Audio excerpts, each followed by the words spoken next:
Okay. The Cherokee lived in present-day Georgia, and they refused to leave. They did not take the money. They did not sign any papers or any treaties. And the state of Georgia got frustrated with them, so they ordered them to leave.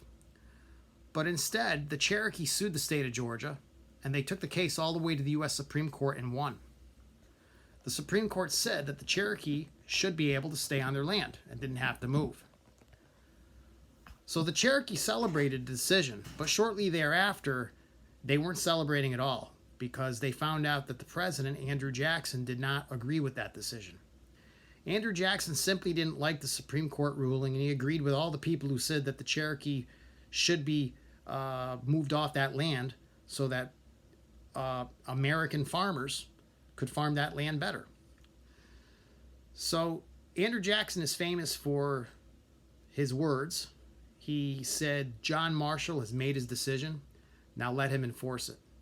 And what he's trying to say there is that the Supreme Court can come up with any decisions they want, but nothing happens unless he wants it to happen. So what Jackson did was he ordered the U.S. Army to force the Cherokee to move.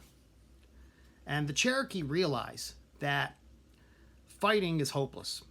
They cannot win. It'll be worse if they fight because they'll have to move anyway.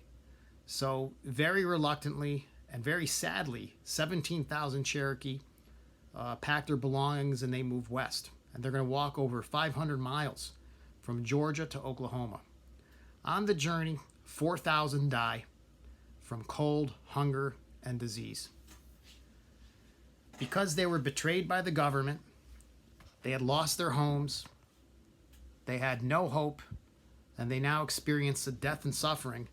They called this journey the Trail of Tears.